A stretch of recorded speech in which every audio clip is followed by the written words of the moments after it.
So every once in a while in your life, as you're making videos, the YouTube algorithm comes along and beckons you for sacrifice. And this is my burnt offering to the algorithm, as it has beckoned me to do. So I've seen a few videos over the last couple of days about Pewdiepie using Arch Linux popping up into my recommendeds feed. From, I think, Muda did a video, Brody's done a video, the Primogen has a video. There are a couple other people that have videos, but obviously Pewdiepie is not known for tech. But the fact that he is using Linux, and not just Linux, but Arch Linux, is something. So, it's a, 22-minute video with wherever sponsor block kicks in down the road. And, yeah, right there. G Fuel sponsorship. Wow. Anyway, I've gotten a preview of some of it. I think what I want to do is follow a little different structure than what maybe some people have done, hopefully. And, yeah. So. Oh, you little guy. You poor boy. You disgusting little thing. Oh, what happened to you? Oh, look at yourself. At least. Blob from I have no mouth but I must scream.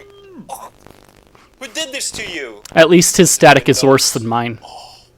Mac OS. Oh, don't worry.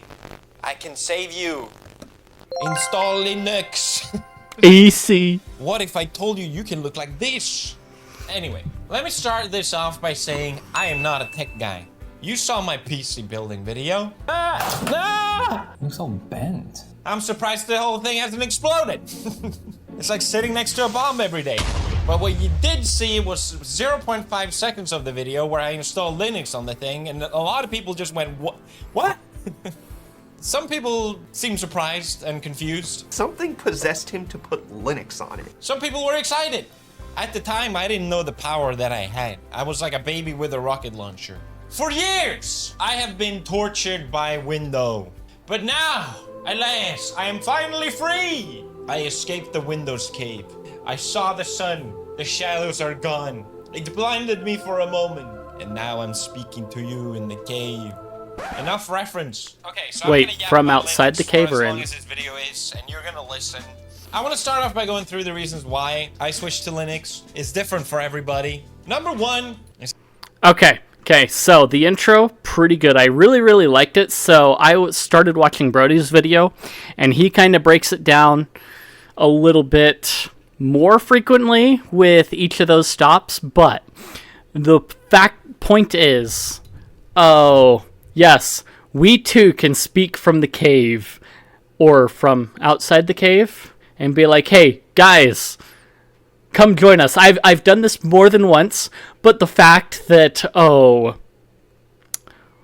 Pewdiepie felt like making a yes, I use Linux video means that he's falling into the meme of Linux users not being able to survive without telling people that they use Linux. Okay, we're going to go through the reasons first. Anyway. I switched to Linux. It's different for everybody. Number one is how backlit this shot is. Number one, Windows talks to me like I'm a baby. Now, mentally, I might be, but that does not warrant. You want Candy Crush? You want Candy Crush on your computer? You want to use Bing? Yes. Are you sure you want to delete that file? Are you super duper sure you want to delete that file?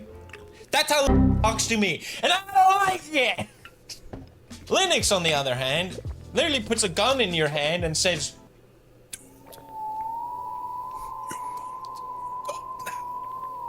my first sort of aha moment when I installed Linux or started using it was, wait a minute, it does exactly what I want it to do. And there's just a really powerful feeling about that. I do want to show you guys my setup as well. I will get into that. But first, reason number two. Okay, so yes, a lot of other operating systems kind of like hold your hand, but in a lot of ways they also restrict you from what you can do. So when you install Windows, and even though you're an admin, yeah, it still asks you like, hey, you want to do that? Okay, cool. You might break your system, but here you go. Now, there are some Linux distros that are kind of like that too. They still give you many of the same power tools, but they're like, hey, just so you know, this could break your system if you do this thing, but you can still do it anyway. And yeah, it kind of feels like you're putting a gun, they're giving you a gun and being like, go forth. You are the god of IT. Have fun. And honestly, this is probably what led me down kind of the rabbit hole that I went to on my journey, and Felix is obviously feeling that same power as well, with the amount of things he can do on his system and not being told what to do. I mean, SteamOS kind of restricts some of what you can do, but you've still got a lot of powerful tools that you can take advantage of in spite of the immutable system. But you're still given the option of installing any other old Linux distro on your Steam Deck and taking advantage of that full power if you want to. Because you are given bare reign over the system versus having Microsoft tell you what you want and being told like, oh, these are our default applications. And, oh, you want to change that? Let us like pester you about changing this setting, or let us pester you about putting an online account onto your system. And then, oh, hey, look, we think this is a cool game that's really popular. You should install it. Here, have some ads. Have this. Da da da da da. As an epic minimalist, the bloat is real. It always bothered me. Anytime I install a new Windows, I spent like an hour trying to uninstall all the pre-packaged BS that I don't want. Windows is like, I know you paid $100 or whatever for me, but I'm still gonna put ads in here. Yes. Put a little AI in here. You want that, right? That doesn't benefit me. It's for you, the consumer. Bing! It doesn't benefit me that you use Bing, but please use Bing. Microsoft is an annoying suite, apparently. With Linux, nothing. Serenity. Peace. Don't even get me started on the Windows taskbar. You control what's on your computer. Duh, it's obvious. How is this not a thing?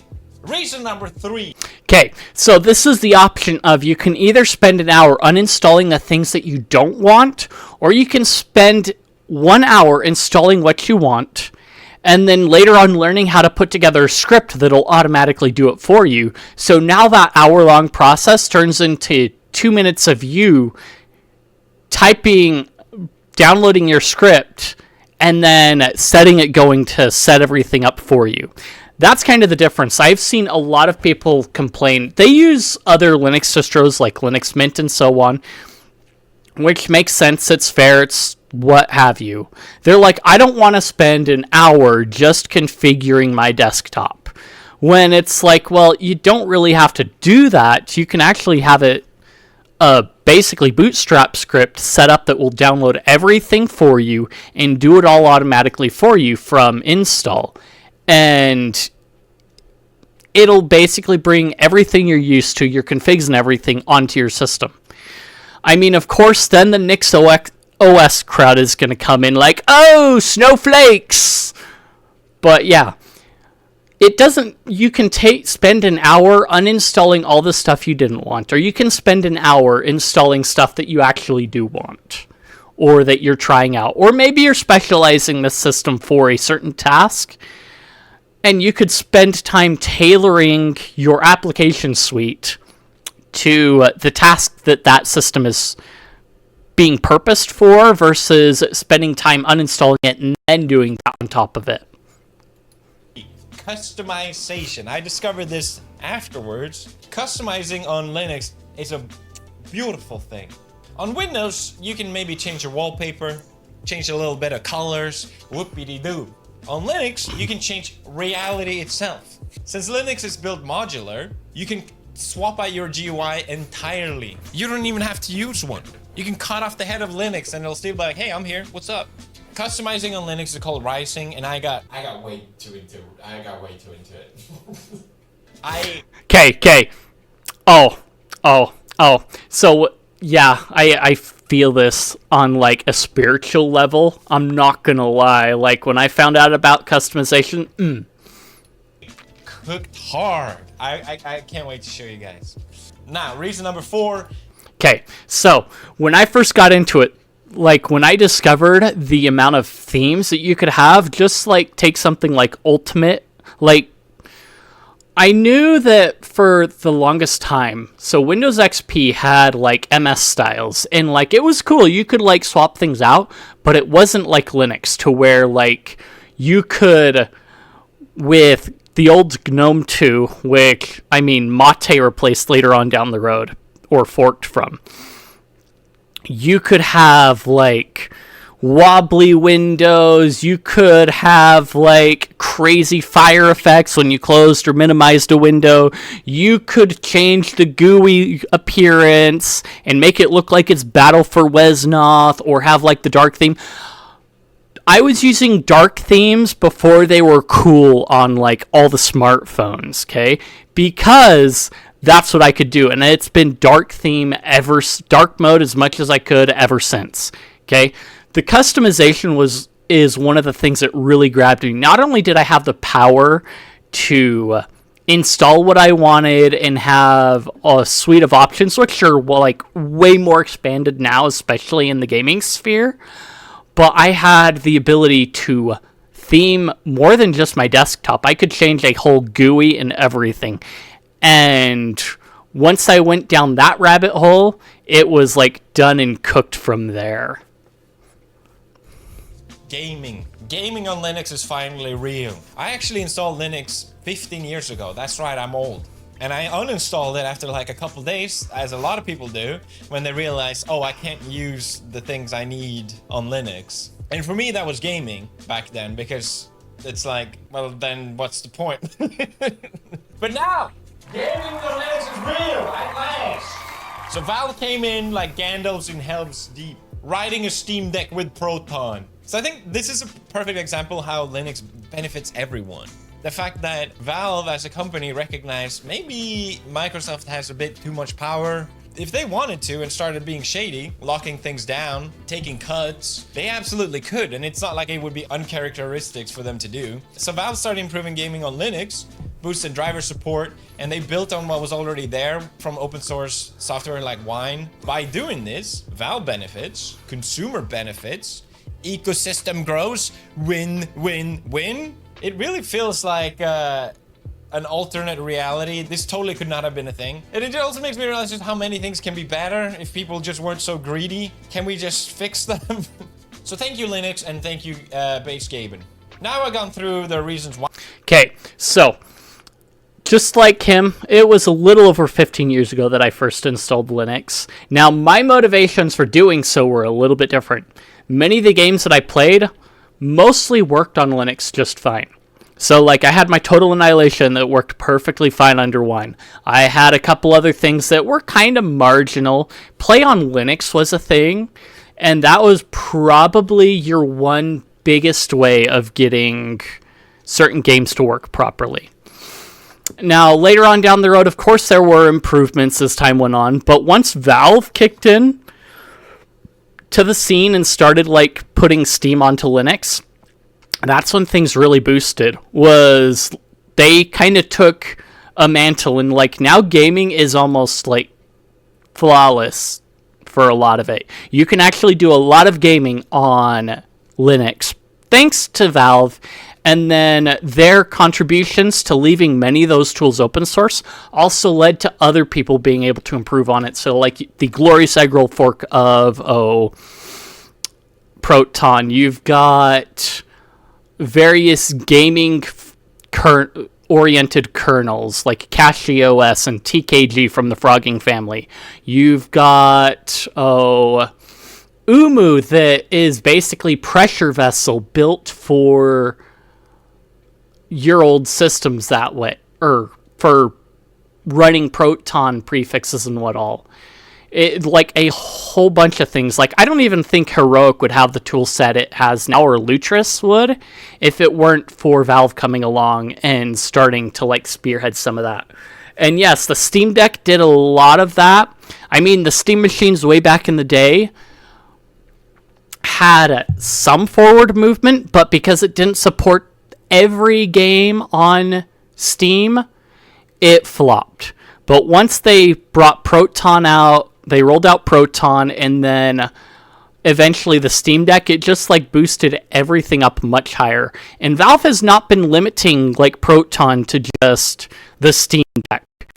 But there are still companies out there that are actively like detecting, hey, are they running this game on a Steam Deck? If not, then our game isn't going to work. And that's literally in the code of restricting it. So it'll run flawlessly on a Steam Deck, but it will basically not run at all if it's not run on a Steam Deck. Which there are hacky ways around that, guaranteed, if they just haven't been developed in. And I can imagine Valve may or may not look into something as a solution for that, but forks of Proton and so on can probably emulate that, being as Proton itself has like, and like, oh, does this game look for an NVIDIA graphics card if you don't have one and you're running an AMD? Well, just put Proton in NVIDIA mode and it'll detect it as an NVIDIA graphics card, okay?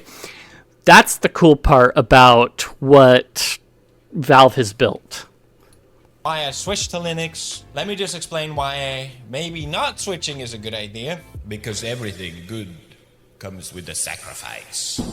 Yes, just like my sacrifice to the algorithm. If you're swapping to Linux, you'll likely have to give something up. I don't know what it is, but for me, usually it was software. Photoshop. Yeah. I used Photoshop again for 15 years. All the shortcuts, all my workflow, it's all baked into my brain. The way I use Photoshop, I don't think about it. GIMP is better now. The thumbnail.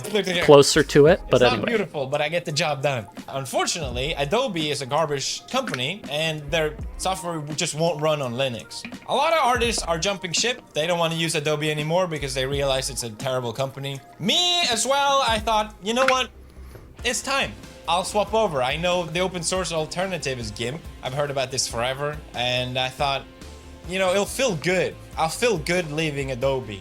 So I'm ready. I go to their website, I click through the 1,000 pages, I crawl through the bushes just to find the goddamn unsubscribe button, and I was so ready. I was gonna be like, you Adobe, just unsubscribe.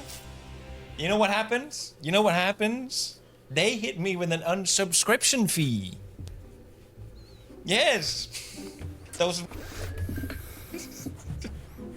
I'm sorry, what? I have to pay to not use your software?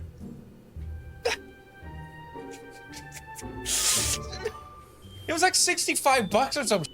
It's insane. What the... Yeah, that is if anything, scummy, it just made me honestly. realize, okay, it's over. I'm never going back. So like I said, the open source alternative is GIMP. GIMP! And since this is Linux, open source, you can do whatever you want.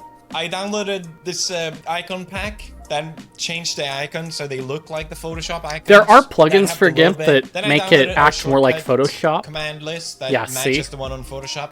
Boom, made it a little easier. You know, I'm still not 100% used to it, but the fact that I can do stuff like this really helps. For me, personally, a worthy sacrifice. I hope this doesn't sound like copium, but genuinely, it feels good that I was able to move on. At the end of the day, some tools are only gonna work on Windows. He moved on from the abusive relationship with Photoshop and moved to GIMP so that you could also enjoy the content.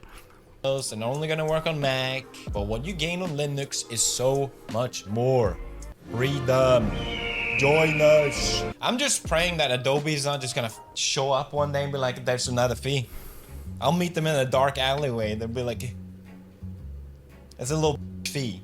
Now that I've convinced you to swap to Linux, yeah, this is the convincing. Of picking a distro. Yay, so many of them. I hear people going like, I don't know which one to pick. What do I do? There's so many. Just pick one. It's a wonderful thing that you can choose. Don't you understand? The world is your flavor. Look at all these spices. I went with mint because it's the same one that I installed 15 years ago, and I knew that it was beginner friendly. Linux Mint Debian It very edition. much feels like Windows, just better, okay? You don't even need to touch the scary terminal if you don't want to. You don't have to. It's okay. It's You should, fine. though. Now, let's jump into my computer really quick. Oh, look at that. I'm recording with OBS. Open source is always the best source. Couldn't get Bandicam. They didn't have a Bandicam. I can't believe I paid for that.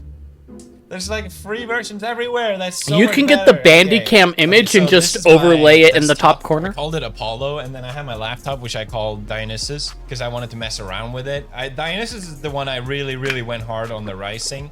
But I just wanted to show some terminal commands really quick, just so you get an idea how it works. I talked about this in my last video, but the first thing that really blew my mind with Linux, I just noticed my computer was booting kind of slowly. So I found this command called systemd-analyze, and it tells you exactly how long it takes for your computer to actually load and what part takes a certain amount of time. And it used to be like 45 seconds. I was like, dude, this is terrible. So then I found another command called blame, and then you can see exactly what part is kind of slowing down your system, which got me into like really optimizing it. And I had so much fun doing that. And it just made me realize, just like on Windows, if my computer is kind of slow, you just kind of deal with it. It's like, oh, okay, well, what can you do?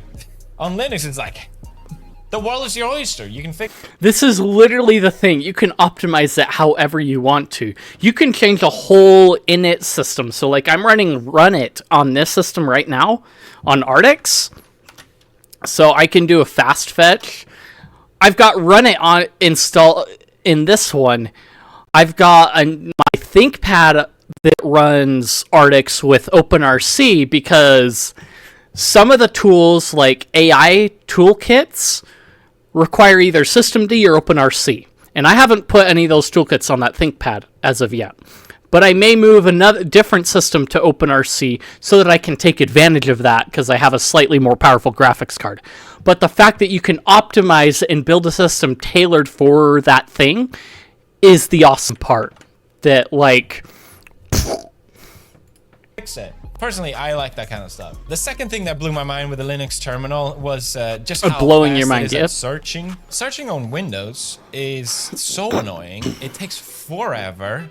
Sometimes it doesn't even find the file, even though you type the name of it perfectly. It's searching the A lot web of times for they just what you're ping it. looking They're like, for. oh, you want to search for your file? Oh, maybe no. Actually, you want to look it online. That's what you want to do. It's like Locate, no. find, what Linux, have you. You can find any file, whatever you want. This is searching all JPEGs on my computer. That's a bad example, actually. The other thing that I love about it is that you don't have to just search the file. You can also search text inside the file. So let's say you forgot what the file is called, but you remember roughly some stuff inside it. You can grep it, and bada bing, bada boom. What the hell is this? Spotify password text. Why'd he search for balls? Deep. I did not do that. What? Balls out, Searching balls files deep. on What? Linux is super fast. It made me realize just how it should be on a computer. When you again. The weird most search obvious terms. thing with the terminal is that let's say you install the operating system and you need to also put all the programs that you want to use on it. Usually you have to go on the browser, Google it, look up their page, go to their download page, package manager. dodge all the fake ads and all that crap. And do that and install and run each one, wait for it to install, yada yada. It takes forever. On Linux, you just go sudo apt install, what do we want? We want VLC, Firefox, OBS Studio, boom. Thank you. All there, right Now, there, I done. can sit and look at the screen and feel like I'm a hacker. Yes, I know what all of this means. Every single letter I'm soaking in with my brain. There's so much you can do with the terminal. It's insanely powerful. I can make a whole video about it, but I don't want to keep this too long-winded. And in reality, I just want to show you my rise on my laptop, to be honest. That's the whole reason I'm making this video. I want to show you my This rise. laptop, I mean, it's Every not that old, but I Linux, just like, never used it because person ever. I didn't really like using it. Felix right here is using YouTube as his Unix porn posting place. Rather than going to Reddit, he's going to show you Unix porn on YouTube, which is cool still. I mentioned before there's many distros of Linux, and He's I also wanted got to the try one notice for the Arch, gaming laptop. partially because of the meme. Yeah. It's kind of become a meme because it's a little difficult to install Arch, so it's like a flex to use it. For some reason, I went on a god run and had no issue. I always get stuck on the dumbest ever for like 12 hours. I don't know what happened that time. But I also wanted to download Arch because it's a minimalist distro. Whatever you put, or at least 90% of it, is there because you decided to put it there. And it's also very highly customizable, which are two elements that I love, so I knew I was gonna love it. All right, let's go into my laptop. I think it makes sense for me to show it without any customization first because it just be confusing and I need to talk to people that haven't used Linux. My first favorite thing, which I have on Mint as well, is just shortcuts on my keyboard to open programs, open terminal, open file manager. Oh man, what the heck? Browser, close it, whatever, it's all there. It's such a nice workflow and have a more keyboard-centric way of using your computer, especially on a laptop. But even in general, you know, the whole like, okay, let me click on the start menu and just find the thing. If I don't have it keybind, I can open Rofi and just search for it and open it. I don't want to over-explain things as well, but yeah, this is my terminal on this setup. I'm using Alacrity, and this is NeoFetch, which shows my specs. And usually people have an ASCII art. It sounds like I'm saying ASCII. ASCII, I'll call it ASCII, of their distro. And if you saw my Mint one earlier, I was like, oh, it wouldn't be cool if I do like my own custom ASCII. And then I thought, oh, wouldn't it be cool if I do my own animated ASCII? So I figured out how to do that. It took a little bit of tinkering and schminkering, but it's just so nice to look at. I love it. So He's fallen down the rabbit hole way hard, okay?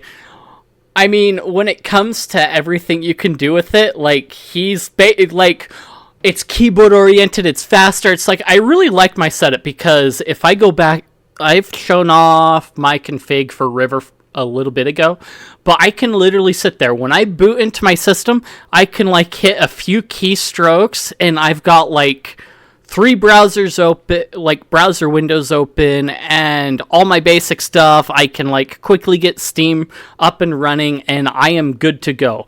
Like, if I have a spot where it takes like longer than like a minute for my desktop to come up, something's wrong and I need to go and fix it. And that's literally where Felix has gone, is I've built a system that basically just boots up and runs. I don't have to wait for like 10 minutes or 30 minutes for Windows to finally decide what applications are starting up. Even though I don't have Steam starting up or like 10 other clients, it still takes forever for the desktop to boot up for some reason. Because I think, I booted into Windows like for the 2 times for the first time in like over a year because of a job I had to go and do, and I didn't even use it really. And so I'm like, okay, cool, that was useless. I wasted so much time at home doing nothing, thinking I had to do updates when it was worthless. And now I have to reset my NTP time because Windows likes to mess with my hardware clock all the time. Running Hyperland, which is this beautiful tile manager. It automatically sorts it for me whenever I open something. This is such a nice look at that clutter. I can close it all as well. You can literally open these until infinite. When you're on a laptop, when you have limited screen space, it's such a great way to work with it. It's the fact that he's got the gaps to notice that. I never have to look for them because I know they're there. And anyway, if my workspace is full, I can look at this. Swap to another one. This is workspace number 2 and workspace number 4. I've been recording OBS from here. Let's say I'm working on a project on workspace. Notice he said, apparently Mac and Windows have that too, but Linux had it way long before it. So that 15 years ago when he installed Linux, it had the workspaces there. Workspace 1, I can then work on another thing on workspace 2 and go back and forth vice versa instantly. I love this way of using a computer. It's so sick. The first thing I really loved about this Arch Hyperland setup was just how quick and smooth it looks, at least. You know, like boom, oh, open. It's so nice. But then I open my browser and it's like, oh, you see that? Ew. Again. Oh, it took forever. And it loads so ugly.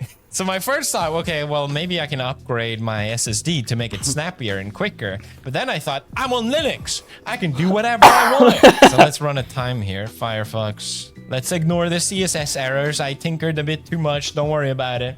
What was that? 2 seconds? What? Not good enough. So I figured out a way, and it's so dumb. I won't explain how I did it, but the fact that I was able to do it, boom, instant, boom, boom, boom, boom. I love it. I love it so much. He needs to explain it, Small okay? things that makes you really fall in love with using Linux. Anyway, the first thing I customized was Waybar. Oh, I forgot to say I can move around as well if I want to. Anyway, and move them to a different workspace.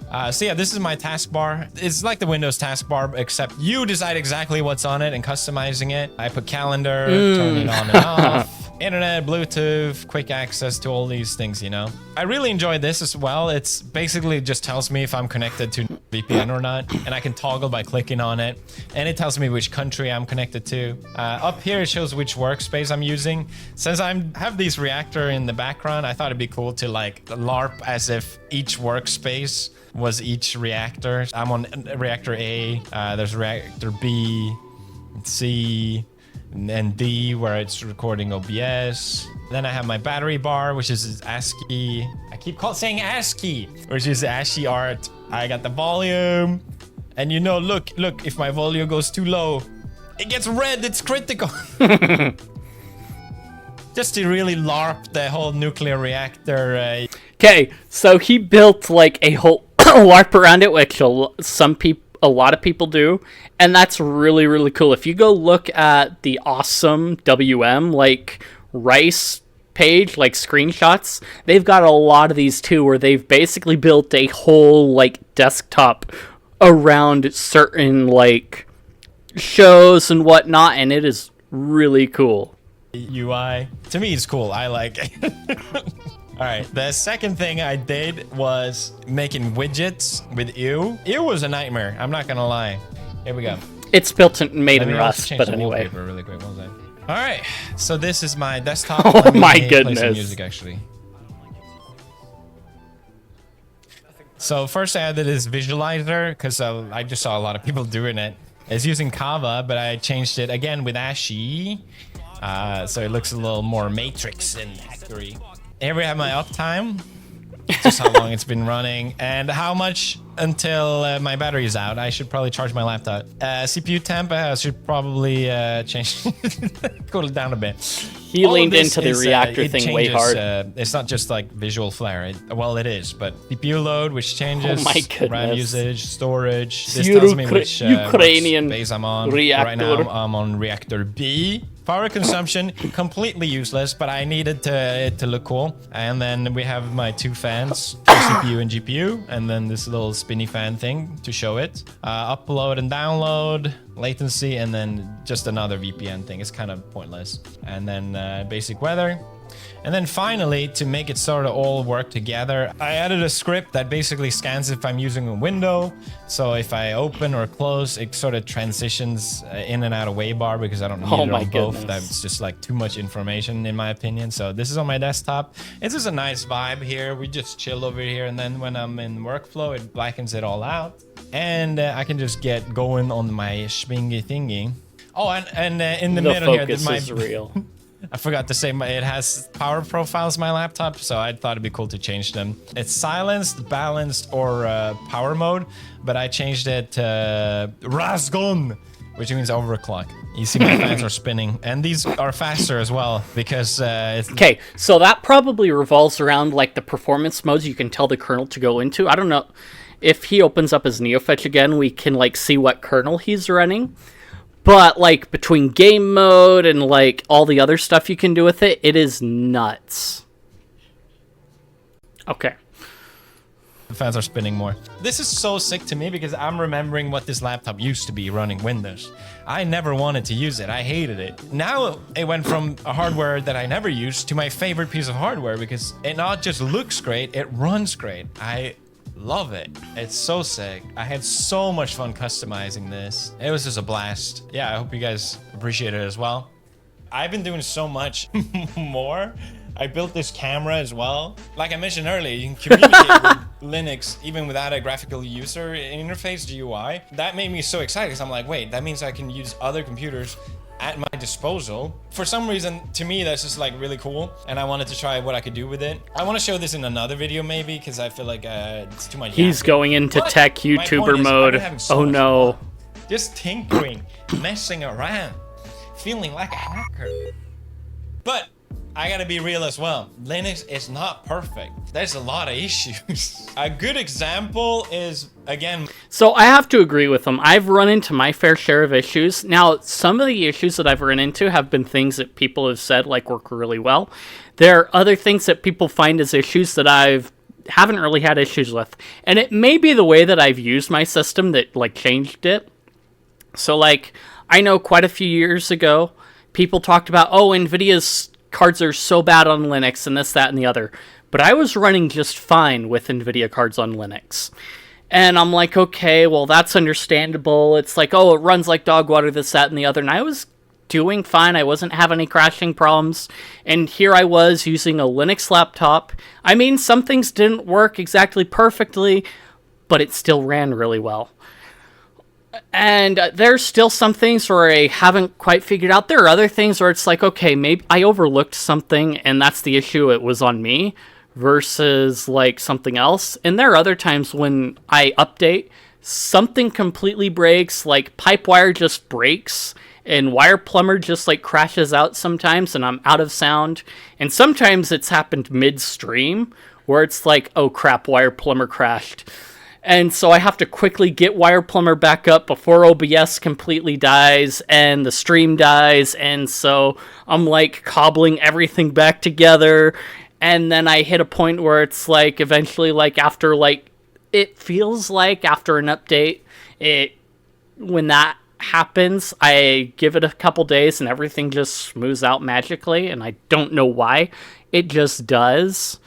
But it's not perfect. But it's been way better than waiting on Windows to boot up, okay? My laptop, when I first installed Arch, none of my F keys worked. Actually, sorry, 3 out of 12 worked out of the box. So I had spent a long time bringing them back to life. For me, it was kind of fun. I was like, oh, got another one working. Like, okay, let's move on to the next one. But I can imagine for a lot of people that just want things to work, you know, maybe this is not for you. And maybe it should work, you know? I think since Linux is not as popular on desktop as Windows or Mac, this is just the reality. There's just not enough support for it. On Linux, if something doesn't work, it's kind of up to you to fix it. And, and yeah, that's just how it is. I was trying to update my drivers for my GPU, and I got a black screen 6 times. I had to do a hard restore every time. It's, you know, not the most fun thing in the world. There are other things. Okay, so I'm not gonna lie. In the process of fixing things too, you do learn a lot about the system. So I ran into the same thing where it was the laptop that I have a bunch of my VMs on and like some of the like more work-oriented stuff on, like hard drive recovery, my various like Parrot OS and like Kali VMs and whatnot. I was updating and like all of a sudden I get this black screen and I'm like, oh crap. So I let it sit there. It's like maybe it's going to fix itself, and it just didn't do that. I tried restarting it, rebooting it, and it still broke. So I had to boot into a live environment. Now this system runs on ButterFS. And I am like, okay, I'll just install it with ButterFS and see how it runs. This is also the default file system configuration for Garuda now. And I never understood how ButterFS worked at all.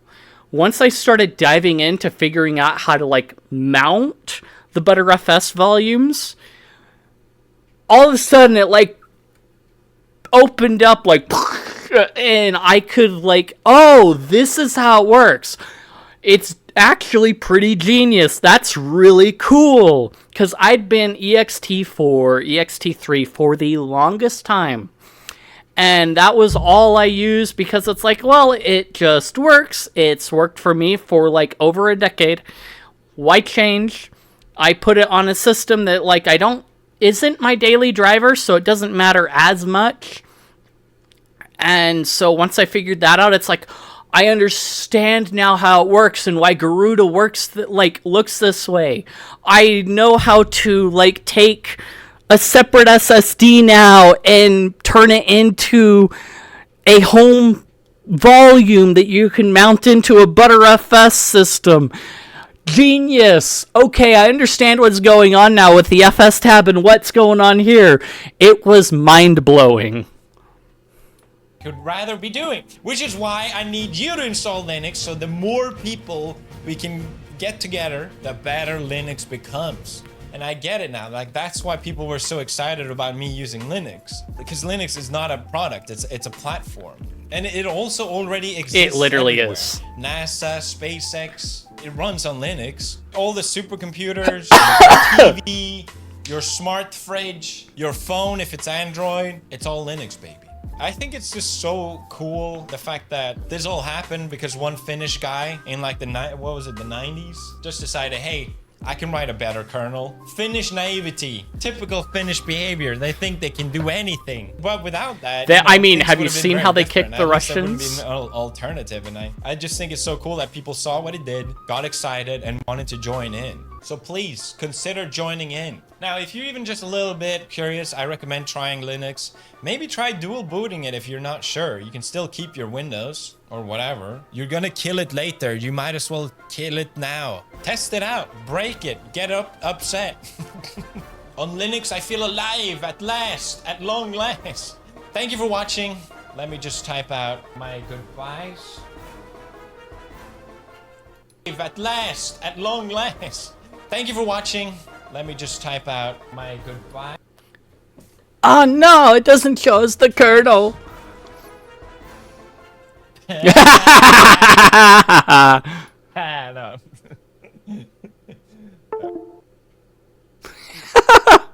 He just like nopes out like that. Let's see, that's the basic Linux Minty boy. Where's his Arch one? Come on, come on. Give me that. But even in general, you know, the... Okay, so it looks like he's using this.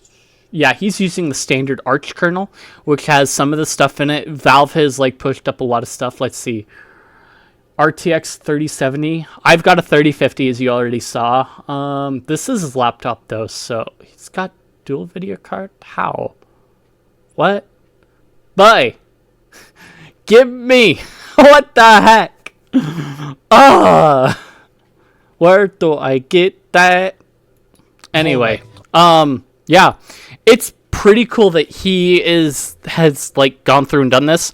This ushers in the year of the Linux desktop finally. Like, Felix is the prophesied messiah to bring us to the year of the Linux desktop. Here we are. Let's see. We've 4 million views on this. Oh.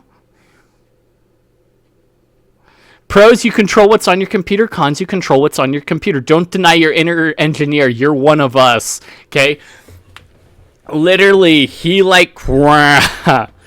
Anyway, is it finally the year of the Linux desktop? I think so. Look at this. Everybody's talking about it.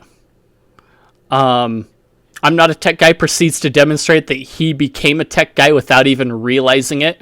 This is honestly what happens, is you start down this journey and then all of a sudden it like cascades. And honestly, this is probably material I am going to use if I get selected for B-Sides Cash.